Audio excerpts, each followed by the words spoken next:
You're listening to an Airwave Media Podcast.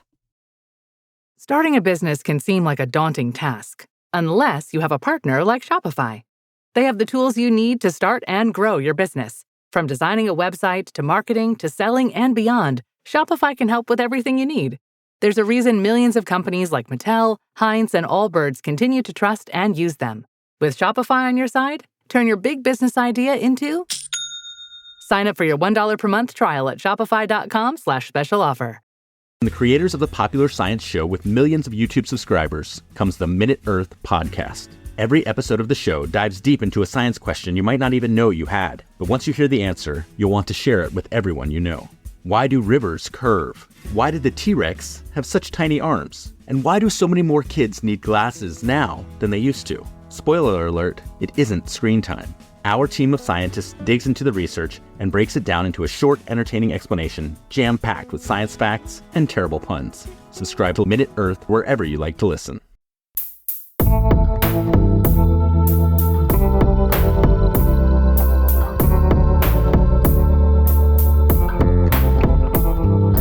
Welcome to Historical Blindness. I'm Nathaniel Von Lloyd. And because I, among all of us, have been gifted with secret knowledge from our ancestor gods, I'll be leading this solstice ritual, which may or may not involve an orgy. In this episode, I'll be returning to a topic that I have not revisited since my exploration of the Reichstag fire a couple years ago. The rise of Nazism and the nature and underpinnings of their racist and tyrannical ideology fits particularly well into the thematic focus of historical blindness for a few reasons. One, it involved numerous misleading narratives and dubious conspiracy theories spread as propaganda, some of which have passed into history as though they were fact, as we explored in the previous episodes on the Reichstag fire and the Oberfohren Memorandum and the Ernst Confession. Two, their conception of themselves and their place in history derived from numerous myths and false alternate histories, as we shall see in this series. And three, because not only are the lies and myths of Nazis still promulgated today by some on the far right, but the far right has also seen a resurgence in numerous countries around the world, making it more relevant than ever and essential that we not turn a blind eye to the lessons of the Nazis' rise to power. Therefore, it is important that we look at the darkest influences in German society at the end of the 19th and beginning of the 20th centuries to discover what made Nazism possible, what terrible conditions and malevolent forces led to the rise of Hitler and the Nazis. Thank you for listening to Nazi Occultism, Part 1, The Myth of the Aryans.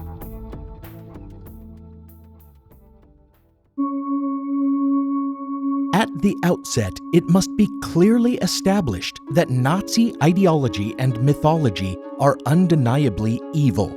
As I move from one concept's origin to the next, from one movement or idea to another, I may not always return to this baseline truth or explain overtly why each is dangerous, misleading, or wicked. And in fact, some may appear harmless or may actually have been harmless at first, making their eventual enfolding into Nazism that much more insidious. So at the beginning, I must clarify that every element contributing to the rise of Nazism must be looked back on with distaste and mistrust, and that I am in no way exploring them as valid notions or admirable schools of thought. Any who might listen to this and think, hey, they were onto something, turn off my podcast. You're missing my point. And you should re-examine your biases, your thought processes, and really your life. Nazis were and are deluded and despicable. Any doctrines of racial supremacy are pure evil, in part and overall. The question I intend to examine here, however, is the nature of Nazism's evil. Was it a distinctly human evil, the evil of men and their avarice and greed for power and domination? Certainly it was this, but was there some other spiritual or supernatural aspect to its evil? Nazis are remembered as devilish ghouls, and many are the religious people who will tell you they think Hitler and his lieutenants were possessed by demons. In everything from Indiana Jones to Captain America, Hollywood portrays the Nazis as seekers after ancient and supernatural power. But how accurate is this conception of Nazi occultism? It is a question that first requires a definition of its central term. The quote-unquote occult denotes the obscured or the hidden, and in this sense, Nazis were not occult at all. While they may have kept some of their most monstrous programs quiet, they made no attempts to hide the tenets or doctrines of their movement. But the term occult connotes more than hidden knowledge. It hints at intercourse with the supernatural and with pagan or satanic influences that the Western, predominantly Christian world hold to be nefarious, forces in contravention to all that is good and righteous. By this definition, especially that of the pagan and anti-Christian, it is hard to argue that the Nazis were not an occult movement. Nevertheless, it should be noted that in large part, the popular notion of Nazi occultism was a narrative spread as propaganda. And much of this propaganda focused on Hitler and the Nazis being in league with the literal devil. Even the greatest and most prominent opponent of the Nazis, Winston Churchill, who helped to convince the world of the dark and evil threat that Nazi Germany posed, may have been significantly influenced by his personal physician, an expatriate German named Walter Stein, who vocally asserted that Hitler was a diabolist and that his power derived from demons, a claim for which there is no evidence, insofar as such a claim can ever be proven. But for a more concrete and influential propagandist, one must look to Louis Spence, whose 1940 The Occult Causes of the Present War made sweeping accusations of outright satanic worship among not only Nazis but across Germany generally, stretching far back into its past. For a taste of Spence's logic, consider the following. He claimed that the fact so many witches had been burned in Germany was proof that the German people engaged in witchcraft to a greater degree than other peoples. For a further example, consider the 1939 book Hitler Speaks, or Voice of Destruction, supposedly written by a former high-ranking Nazi official, Hermann Rauschning. In it are shared numerous conversations the author claimed to have had with Hitler, depicting a Führer carried away by dark forces and evil spirits. This book was revealed by journalists in the 1980s to have been a hoax comprised of choice material cribbed from nihilist philosopher Friedrich Nietzsche and French horror writer Guy de Maupassant.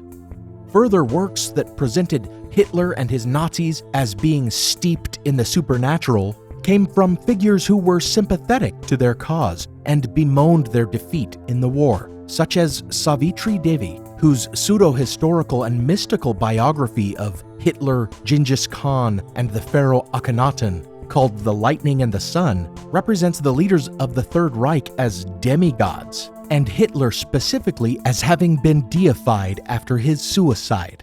Or Chilean author Miguel Serrano, contemporary and acquaintance of Carl Gustav Jung and Hermann Hesse, who advocated a quote-unquote esoteric Hitlerism that blended Nazi ideals with Hindu religious traditions and a variety of conspiracy theories and science fiction. From there, popular culture takes up the torch, depicting the Nazis as demon-possessed, devil-worshipping, magic relic hoarders, UFO builders, hollow earth explorers, and moon colonizers. It's enough to make a level-headed researcher doubt any bizarre stories about them. But such stories abound, and many cannot be denied.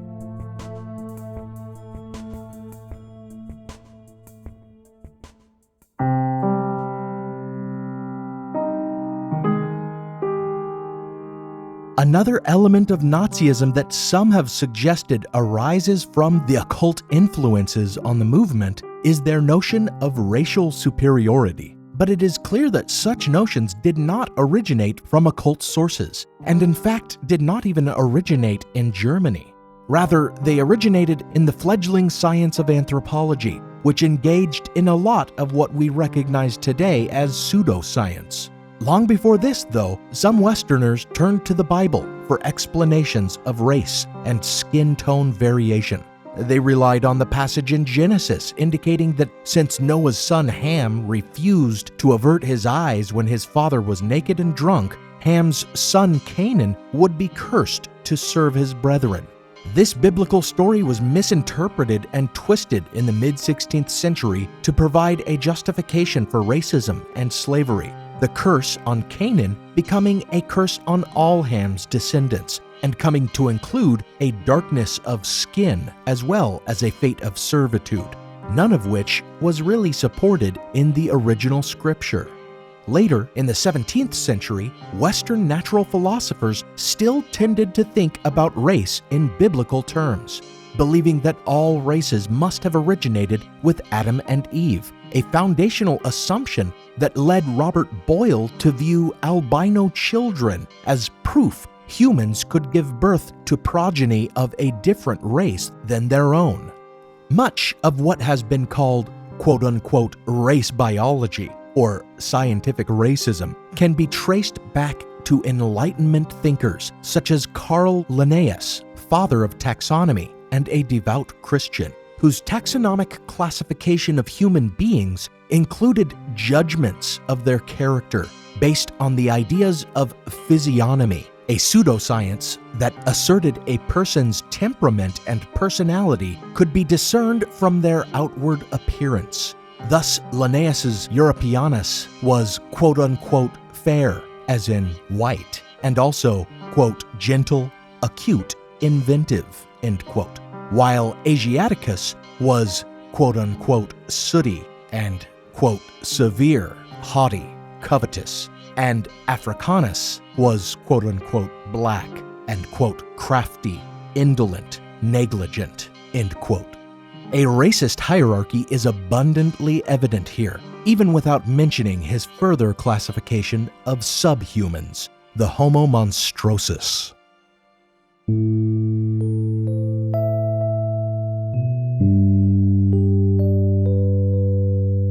The particular brand of pseudoscientific racism that would eventually be folded into the Nazi worldview may have originated among Germans, as it began to take definite form when the German philosopher Christoph Meiners, who coined the early race classifications of Caucasian and Mongolian, believed in the racial superiority of Germans based on their, quote, whitest, most blooming, and most delicate skin, end quote. But his race classifications were taken and run with by others, like Georges Cuvier, French zoologist and naturalist, whose work in paleontology caused him to be revered by the sea serpent killer Richard Owen, whom I spoke so much about in my recent installments. Cuvier would add to Meiners' classification a third, Ethiopian, sometimes called Negroid, to encompass those of darker skins, whom Cuvier believed, quote, always remained in the most complete state of barbarism, end quote. In order to bolster the claims of racial character and superiority already held by anthropologists, data collected through the pseudoscientific practice of craniometry or skull measurement was used to supposedly prove that races originating from the Caucasus region were better formed and more intelligent. Likewise, among the subclassifications of the Caucasoid, the Aryan, the Semitic, and the Hamitic, craniometrists declared the Aryan or Indo-European to be of a superior stock.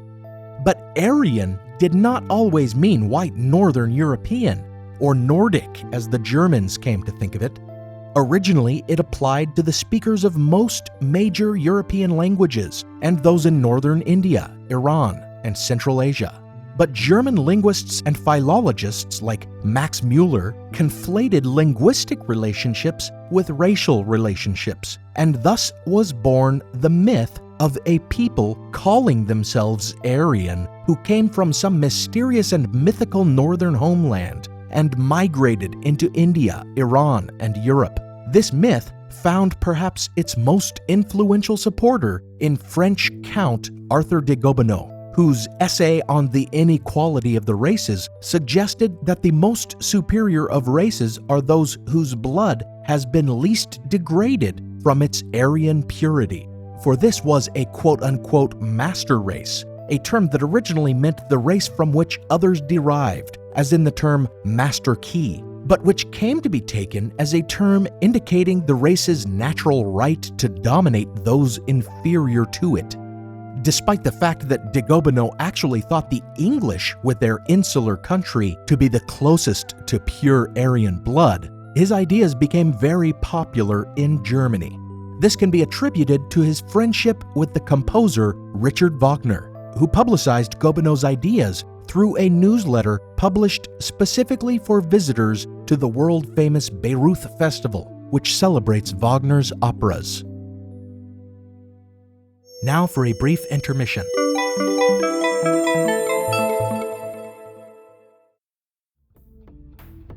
Hi, listeners. Remember that the ads and sponsors of this program only contribute a small portion of the already meager earnings of this show. If you'd like to contribute to this project and help me turn it into a viable enterprise, remember that you can pledge support on Patreon at patreon.com/historicalblindness. For as little as $1 a month, you get access to an ad-free stream of the show that also includes teasers and fully produced patron-exclusive bonus episodes. And at higher tiers, you can get early access to episodes and other perks. Become a patron of the show today and get the full story. Every summer, I'm careful to avoid getting burned. My summer plans always include applying sunscreen so I can attend barbecues and protests without worrying about getting scorched. And when I make my plans by making phone calls, I also don't want to get burned by an outrageous wireless bill. That's why I switched to a Mint Mobile plan and saved enough to take a summer vacation. With Mint, I found no difference in speed or coverage, just a big difference in cost. And right now you can switch to a Mint wireless plan like me to avoid sweating those surprise charges and overages. You'll just be chillin' with Mint's offer of 3 months premium service on the nation's largest 5G network for just $15 a month. With high-speed data and unlimited talk and text, it might just be the coolest thing happening this summer. This year, skip breaking a sweat and breaking the bank. Get this new customer offer and your 3-month unlimited wireless plan for just $15 a month at mintmobile.com/blindness. That's mintmobile.com/blindness. Upfront payment of $45 required, equivalent to $15 a month. Limited time new customer offer for first 3 months only. Speeds may slow above 35 gigabytes on unlimited plan. Taxes and fees extra. See Mint Mobile for details. As listeners of Historical Blindness, you're no strangers to the fact that history is a lens through which we can better understand the present. Or as Shakespeare put it, what's past is prologue. History is the indispensable context without which we cannot hope to truly understand current events. You understand that, and so do the creators of the American Scandal podcast. Every season, they immerse listeners in the biggest controversies in U.S. history, helping us understand America's dark side and learn from its troubled past. Its latest season, Ruby Ridge Standoff, delves into an incident that sowed the seeds for the rise of the modern radical right. It transports you to 1992, where in a remote corner of Idaho, federal law enforcement surround a small cabin. They've come for Randy Weaver, a survivalist who took his family to the mountains in anticipation of the apocalypse.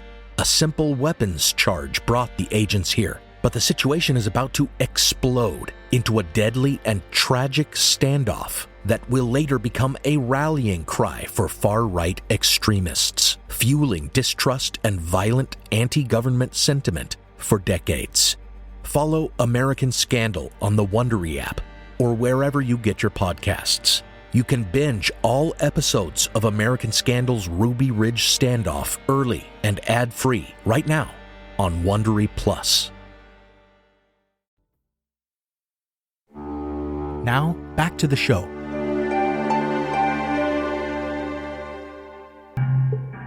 With the entrance of Wagner into the story, we can begin to examine the ever more distinctly German contribution to the notions of racial superiority that would eventually become foundational to Nazism. And we will see that we cannot claim there were no occult or pagan influences on this most evil aspect of Nazism. For to do so, one would have to ignore the influence of the Austro-Germanic quote-unquote New Age movement on this burgeoning ideology.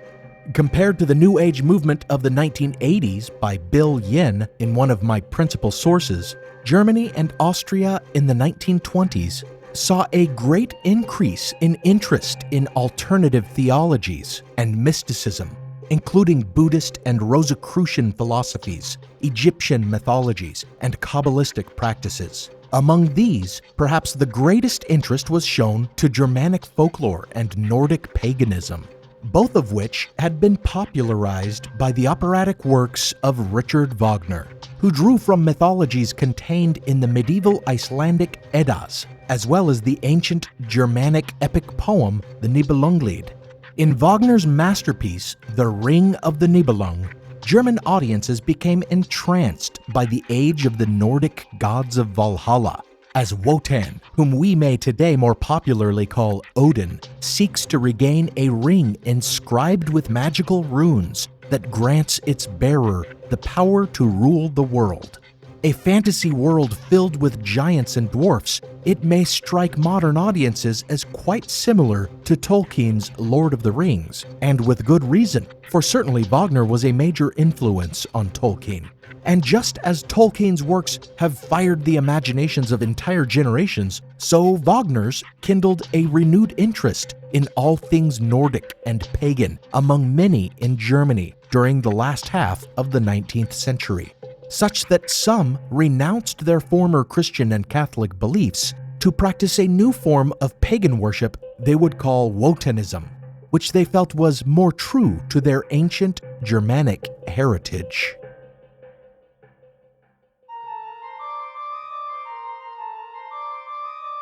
Meanwhile, another popular counterculture movement around the same time, also concerned with Germanic heritage, proves to be a complementary piece to the puzzle as we put together a picture of the roots of Nazism. Rather than an ancient fantasy world, this one had at its heart the practical beauty and charm of rustic farm life in rural Germany. Among many city dwellers, there arose a back-to-the-land movement that romanticized peasant life as being closer to the pure German national identity, which was at its heart agrarian.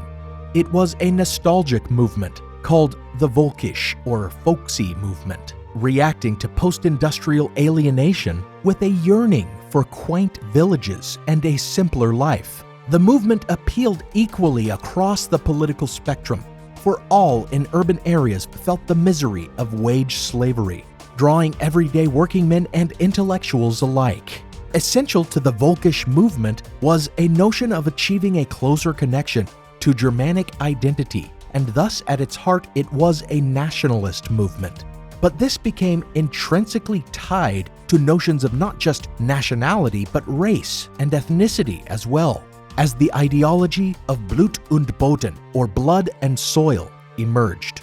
The Volkisch notion of blood and soil argued that one's blood or race and lineage is inextricable from one's homeland or soil, and that those who achieve a closer relationship with the land through a rural way of life forge a closer bond to their racial and ethnic identity. One can already see the separate threads begin to come together, for among the Volkisch movement there emerged the most famous of German archaeologists, Gustav Kossiner, who reached the dubious conclusion that finding materially consistent artifacts in a region, such as the pottery containing cord-like impressions that he discovered between the Rhine and Volga rivers, meant that an ethnically homogeneous race dwelt there. Eventually, in an effort to bolster the Volkisch movement and German nationalism, Kossiner made claims that the corded ware culture he had discovered was evidence that ancient Germans were one and the same with the mythical idea of an Aryan people as a distinct, superior race.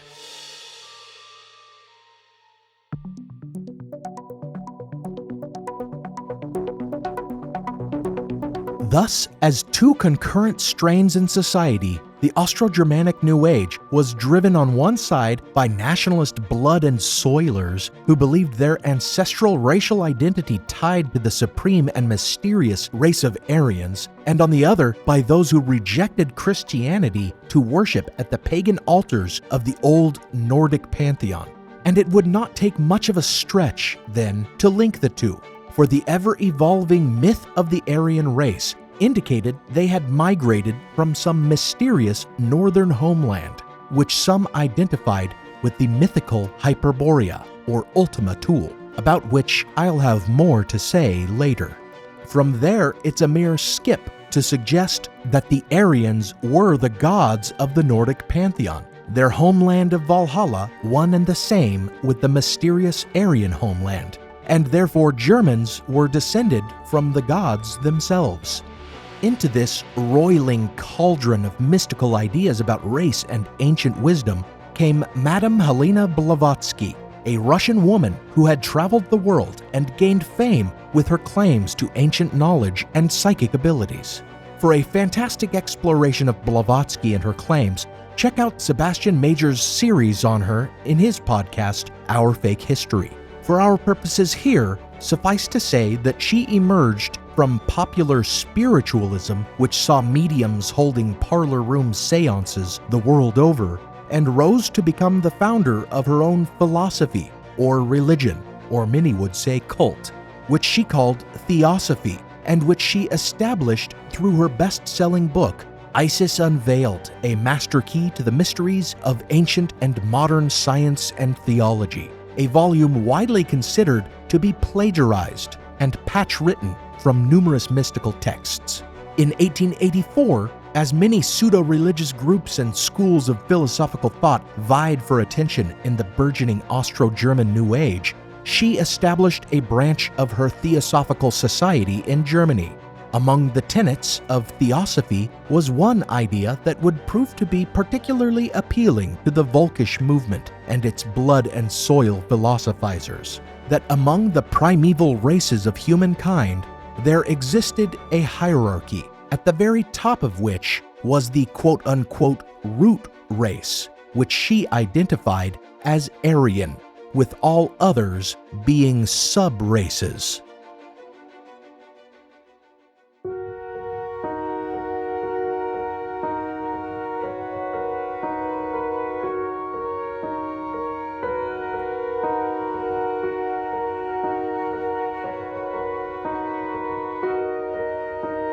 As an example of the melting pot of pagan and occult ideas that was the Austro-German New Age movement, and how disparate beliefs might coalesce into the particularly virulent strain that was Nazism, we find Guido Carl Anton List, who in an effort to claim some appearance of aristocracy for himself, would later in life go by Guido von List.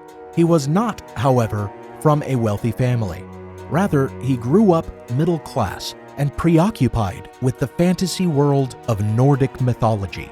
During a tour of the catacombs beneath Vienna at 14 years old, after seeing an old altar that he assumed had once been dedicated to Wotan, his obsession grew. As a young man and outdoorsman who wrote for an Alpine newspaper, he readily embraced the Volkisch Back to the Land movement, and his writing about the natural world began more and more to take on the tinge of mysticism, as he imagined a variety of spirits inhabiting the German countryside. His writings became more and more nationalistic as well, and focused on German racial identity, after reading a translation of The Origin and Situation of the Germans by Roman historian Gaius Cornelius Tacitus, which made mention of Germanic tribes called Irminones living outside the Roman Empire. In List's mind, this group took on mythical significance.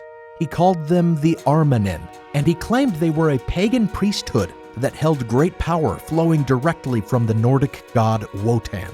With the success of his first novel, List found himself rubbing elbows with many prominent figures in the Austro-German New Age, and his further published works focused on Wotanism.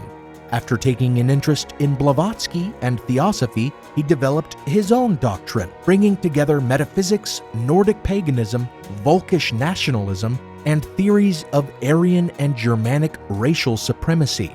He called his movement Armanism, after the almost entirely fictional Armanen priesthood he had imagined. And the elite society he founded, the Armanen worshipped Wotan and conducted pagan ceremonies every solstice. Among the many interests of Guido von List that he wrote about and lectured on to his Armanen were runes, those ancient alphabets that preceded the adoption of Latin in Northern Europe, which List and others believed held some form of magic, a belief likely encouraged, in List's case, by his love of Richard Wagner's The Ring of the Nibelung with its rune magic talismans. Indeed, he claimed to have had a new runic alphabet revealed to him mystically while temporarily blind. This preoccupation with ancient runes among many in Germany would eventually contribute to some of the most recognizable symbols of Nazism.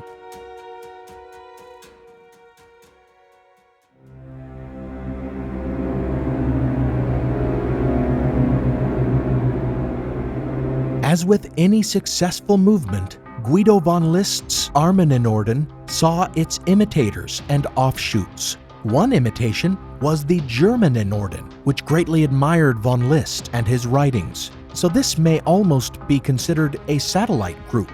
Then there was the offshoot led by one of von List's closest followers, Adolf Joseph Lanz, who at 19 took the name Jorg and became a monk, a career that didn't last long because of his engagement in illicit sexual activity. Much like Guido von List claiming a runic alphabet was revealed to him supernaturally, Lanz had what he considered to be a religious revelation. He saw a 13th century carving of a nobleman standing over a creature with a man's head and a tail, and he believed that he had been shown some truth about the eternal struggle between humanity, which represented all that was good, and the subhuman, which represented all evil.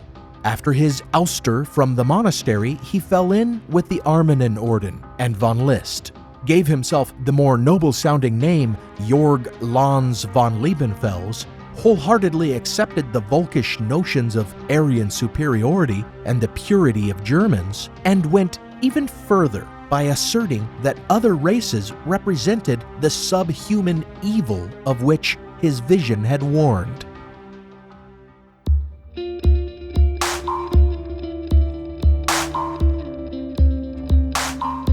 Lanz von Liebenfels wrote a bizarre book called Theozoology, or The Account of the Sodomite Apelings and the Divine Electron, which asserted that Aryans and their descendants were Theozoa, or godmen, while all others were Anthropozoa, descended from sodomy between the gods and apelings. From his work, he founded his own secret society, the Order of the New Templars, which took solstice celebrations to the next level by practicing orgies, at which they raised a flag with a particular runic symbol on it that Lanz von Liebenfels had chosen himself, the swastika. And he established his own school of thought, Aryosophy, which took his particularly awful racism to new extremes, suggesting that the doctrine of social Darwinism must apply in the case of the races as well, and advocating for the selective breeding and sterilization programs that others were calling eugenics. Lanz von Liebenfels also published a magazine called Ostara, after the goddess of rebirth we know from the holiday Easter, a publication in which he spread many of these vile ideas. One subscriber to Ostara, then a corporal in the German army and an art student in Vienna, was Adolf Hitler. Join me next time as I look at the rise of the Nazi Party and how these pagan and occult influences helped to shape it and lead it to its darkest places.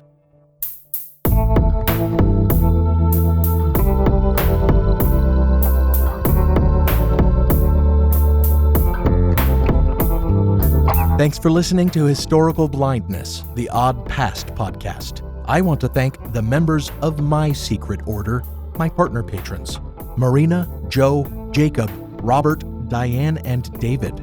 Your faith in me is not misplaced, I assure you. Some music on this episode was provided by film composer Alex Kish. Check out his work at alexkishmusic.com.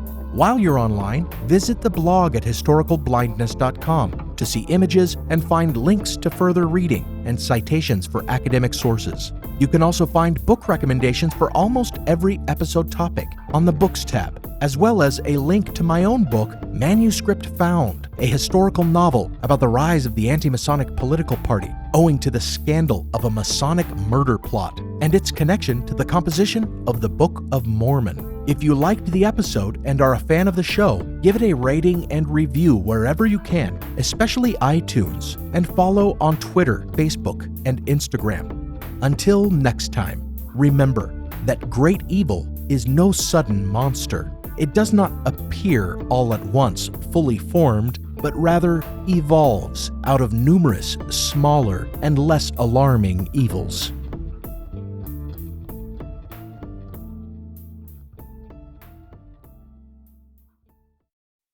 The Civil War and Reconstruction was a pivotal era in American history. When a war was fought to save the Union and to free the slaves. And when the work to rebuild the nation after that war was over turned into a struggle to guarantee liberty and justice for all Americans. I'm Tracy. And I'm Rich. And we want to invite you to join us as we take an in-depth look at this pivotal era in American history. Look for the Civil War and Reconstruction wherever you find your podcasts. Have you ever gazed in wonder at the Great Pyramid? Have you marveled at the golden face of Tutankhamun? Or admired the delicate features of Queen Nefertiti? If you have, you'll probably like the History of Egypt podcast. Every week, we explore tales of this ancient culture. The History of Egypt is available wherever you get your podcasting fix. Come, let me introduce you to the world of ancient Egypt.